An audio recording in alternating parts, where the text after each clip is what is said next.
दोस्तों, बारिश का मौसम आ गया है और आपको भी पता होगा कि बारिश में हमें हमारे गार्डन के प्लांट्स की स्पेशल केयर करने की ज़रूरत होती है।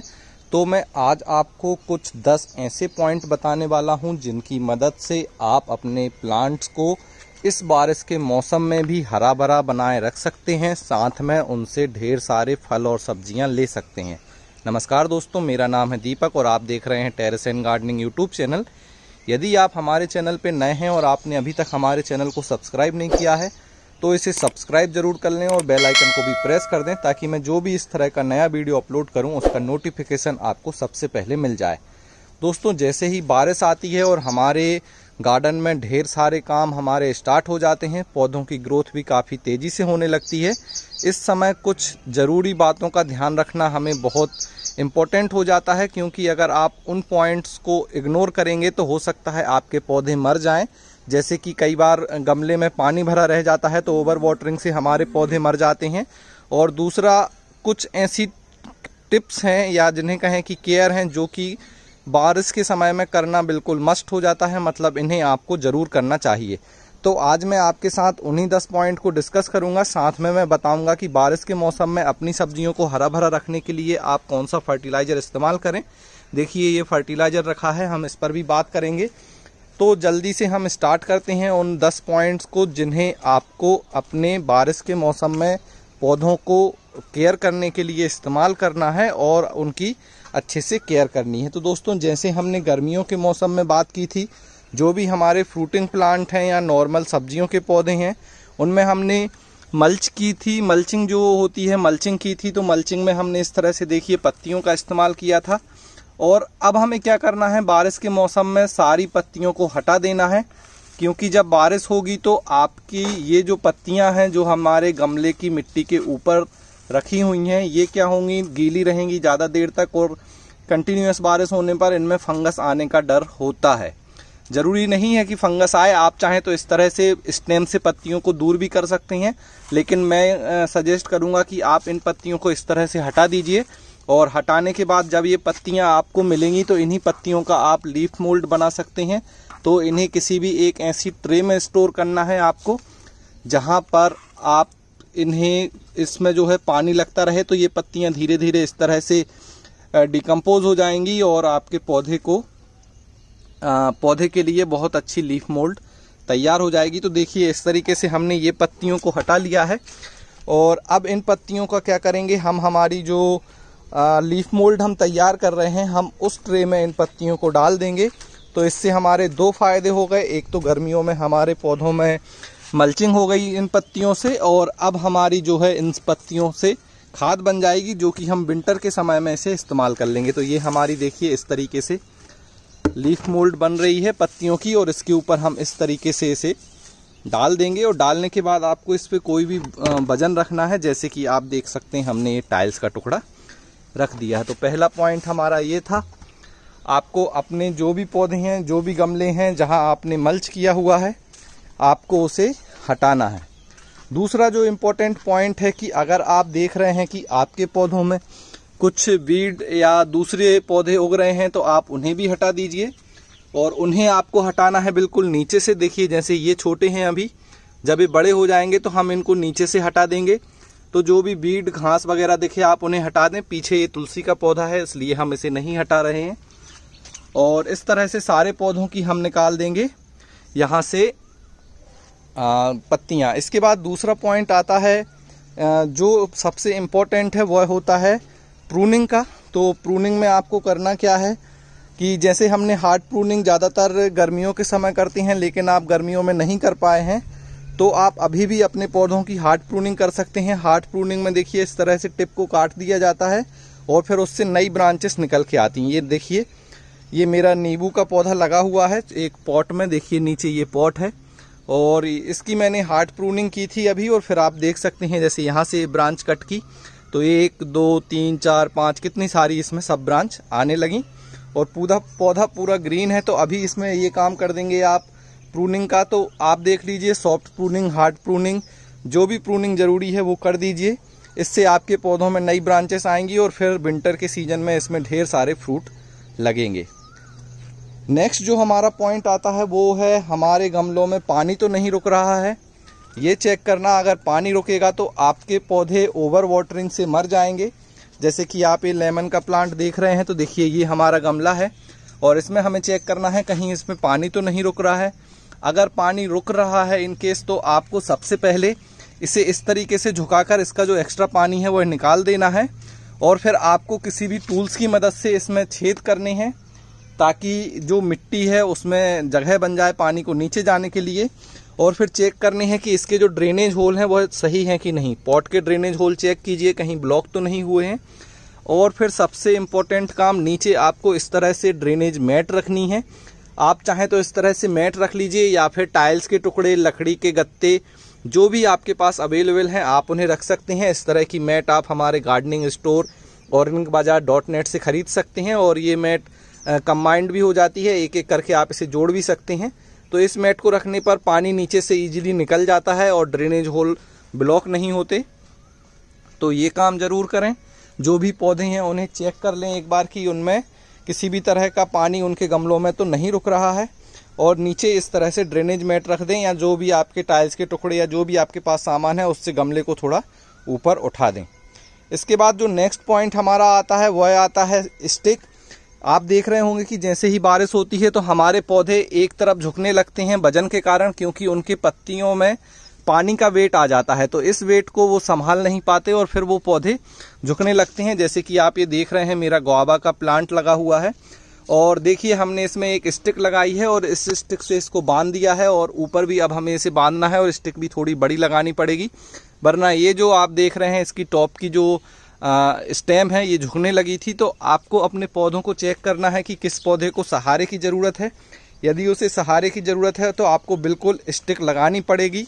और जो बेल वाली सब्जियां आपने अभी लगाई हैं मॉनसून सीजन के लिए, उनमें भी आपको इस तरह से स्टिक लगानी पड़ेगी। देखिए हमने इस तरह से जो हमारी ये ककड़ी लगी हुई है इसके लिए ये केज तैयार किया है और इस तरीके से हमने इसे बनाया है। तो ये काम आप ज़रूर कीजिए, वरना बारिश में आपकी जो बेल वाली सब्जियां हैं और दूसरे पौधे हैं वो ख़राब हो जाएंगे। इसके बाद अगला जो पॉइंट आता है हमारा आता है छज्जे का। देखिए इस तरह से जो छज्जा होता है इसमें से कंटिन्यूअस बारिश होती है तो पानी तेज़ी से गिरता है और इसके नीचे जो पौधे रखे होते हैं उनमें क्या होता है कि जब पानी उन पर पड़ता है तो उनके या तो स्टेम से रूट हमें दिखने लगती है या फिर वो पूरा का पूरा पौधा उखड़ जाता है। जैसे कि आप ये देख रहे हैं हमारा अदरक का जो पौधा है ये लगा हुआ है इस गमले में और आप देखिए यहाँ से ये अदरक दिखने लगा क्योंकि इसमें पानी गिर रहा था। इस कंडीशन में आपको क्या करना है, देखना है कि पॉट में कितनी जगह है। हो सकता है कम जगह हो तो इसे बड़े पॉट में शिफ्ट कर दीजिए और अगर ठीक ठाक पॉट है, पॉट के लिए सही जगह है, तो इसे मिट्टी से कवर कर दीजिए। आपको मिट्टी और खाद जो भी आप इस्तेमाल करना चाहें आप उससे इसको कवर कर दीजिए और छज्जे से कुछ इस तरह की दूरी पर रख दीजिए ताकि इसमें जो है डायरेक्ट पानी ना आए। तो ये हमारा नेक्स्ट पॉइंट था। इसके बाद हम बात करेंगे कुछ हमारे सक्लेंट्स जो होते हैं जैसे कि एलोवेरा। इनको आपको ऐसी जगह रखना है जहाँ पे कम से कम पानी आए, क्योंकि इन्हें पानी पसंद नहीं होता। और आप देखिए 2 दिन की बारिश में ही इनकी पत्तियाँ इस तरह से गलने लगी हैं और ये धीरे धीरे नीचे से ख़राब हो जाएंगी और ऐसे ही अगर आप इनको छोड़ देंगे तो पूरे एलोवेरा ख़राब हो जाएंगे।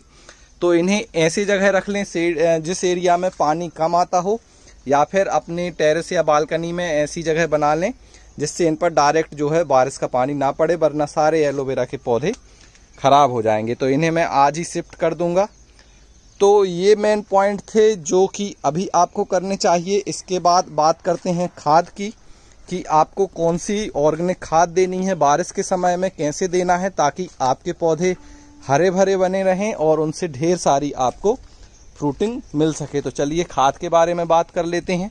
दोस्तों ये जो सामने आप देख रहे हैं ये हमारी खाद है जो कि आपको रेनी सीजन में अपने पौधों में इस्तेमाल करनी है।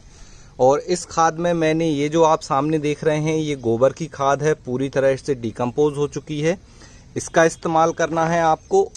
और एक बात का ध्यान रखिए कि मैं जो ये खाद बता रहा हूँ यह खाद आप इस तरह से कॉम्बिनेशन बनाकर भी दे सकते हैं या फिर आप इसे अलग अलग भी दे सकते हैं। कोई ऐसा ज़रूरी नहीं है कि एक खाद आपके पास ना हो या एक फर्टिलाइज़र ना हो तो आपके पौधे बढ़ेंगे नहीं। तो सबसे पहले हमने यहाँ पे ले लिया है, देखिए ये गोबर की खाद। अब इसमें हम मिलाने वाले हैं, ये है बोन मील। कुछ लोग बोन मील का इस्तेमाल नहीं करना चाहते तो वह मिला सकते हैं रॉक फास्फेट। ये देखिए ये रॉक फास्फेट है, ऑर्गेनिक है पूरा ये, और काफ़ी वेट में होता है क्योंकि यह पत्थरों के चूरे से बनाया जाता है। तो मैं इस्तेमाल करूँगा यहाँ पे बोन मील। तो 3 पार्ट आपको लेना है गोबर की खाद या बर्मी कंपोस्ट, और 1 पार्ट आपको उसमें मिला देना है बोन मील। और साथ में इसके बाद हम इस्तेमाल करेंगे यहाँ पे आप जो ये देख रहे हैं तो मस्टर्ड केक पाउडर है, तो इसका भी हम 1 हिस्सा इसमें मिलाएंगे मस्टर्ड केक का। और इसके बाद हम यहाँ पे मिलाने वाले हैं नीम खली। देखिए ये नीम खली है। नीम खली नहीं मिलाना इसलिए ज़रूरी है क्योंकि अब बरसात के सीज़न में फंगस लगने के चांस बढ़ जाते हैं, तो नीम खली ज़रूर मिलाइए आप जब भी खाद दें उसमें। और इसके बाद लास्ट हमारा जो फर्टिलाइज़र है वह है राख। ये राख आप लकड़ी की भी ले सकते हैं या कंडे या उपले से बनाई गई राख भी ले सकते हैं। इसे मैं इस तरीके से बनाकर रख लेता हूँ, देखिए स्टोर कर लेता हूँ, और फिर मैं हर बार थोड़ी थोड़ी राख का इस्तेमाल करता हूँ। राख का इस्तेमाल ज़्यादा नहीं करना है, बस आपको 1 चम्मच इस्तेमाल करना है। देखिए कोशिश कीजिए कि 1 चम्मच से ज़्यादा इस्तेमाल ना करें क्योंकि यह सॉइल के पीएच को बढ़ा देती है। और स्पेशली इस खाद को आपको उन पौधों में नहीं देना है जहां आप राख मिला रहे हैं, जो कि एसिड लविंग सॉइल को पसंद करते हैं, जैसे कि गुलाब। तो राख मिलाने के बाद हम इनको देंगे सब्जियों और फ्रूटिंग प्लांट में। बाकी अगर आप इस राख को छोड़ देंगे तो ये जो फर्टिलाइज़र है ये आप सभी पौधों में दे सकते हैं। इसके बाद ये हमारे खाद को हम अच्छे से मिक्स कर लेंगे। तो ये जो हमारी खाद है ये पूरी तरह से तैयार है पौधों को देने के लिए। और अब इस खाद का जब आप इस्तेमाल करेंगे तो इसे आप हर एक पौधे में 2-2 मुट्ठी आप दे सकते हैं, डिपेंड करता है कि आपका गमला कितना बड़ा है। 12 इंच के गमले में 1 मुट्ठी काफ़ी है, 15 बाई 15 या 18 इंच के गमले में 2-2 मुट्ठी दे दीजिए। मैं आपको बता देता हूं कि इसको देना कैसे है। और इससे हम देखिए जैसे हमारा ये फ्रूट प्लांट लगा हुआ है सामने, हम इसी में देकर आपको बता देते हैं। तो सबसे पहले तो आपको देखना है कि आपके जो गमले की मिट्टी है टाइट तो नहीं है। टाइट ना हो तो आप इस तरह से हल्के हाथों से चेक कीजिए और आप देखेंगे कि हमारे पौधे की रूट भी हमें ऊपर ही दिख रही हैं, तो हम इसको अब ज़्यादा नहीं छेड़ेंगे। और फिर हमको क्या करना है कि इस खाद को इस तरीके से लेना है और स्टेम के दूसरे तरफ फैलाना है। आपको ध्यान रखना है कि स्टेम के पास बिल्कुल भी खाद नहीं डालनी है। इस तरीके से हम खाद डाल देंगे और आप चाहें तो हल्की मिट्टी से इसे कवर भी कर सकते हैं और ऐसे भी छोड़ सकते हैं। हो सकता है कुछ दिन बाद नीम खली मिलाने पर आपको इसमें वाइट फंगस दिखे, लेकिन उससे कोई प्रॉब्लम नहीं है, वह हेल्थी फंगस ग्रोथ होती है, तो उसकी टेंशन ना लें और इस तरह से खाद का इस्तेमाल करें। और जैसे आपके जितने बड़े साइज के पौधे हैं आप उतनी खाद इस्तेमाल कर सकते हैं। अब सबसे बड़ा सवाल ये आता है कि देखिए बारिश में तो खाद देने के बाद पानी देने की उतनी ज़रूरत नहीं है, तो आप ऐसे खाद डाल के छोड़ दीजिए। बारिश होगी तो ये खाद धीरे धीरे पानी में मिलने लगेगी और इसके जो पोषक तत्व हैं वो आपके इस पॉट में जो मिट्टी है उसमें मिलेंगे और फिर ये पोषक तत्व पौधा ले लेगा। साथ में इस खाद को देने के लगभग 20 से 25 दिन लग जाते हैं पूरी तरह से इसे डिकम्पोज होकर पौधे में मिलने में। और जैसे कि हमने बोन मील मिलाया है, इसे तो 6 महीने तक लग जाएंगे पूरी तरह से पौधे को मिलने में। तो ध्यान रखिएगा कि इस खाद का इस्तेमाल बार बार ना करें।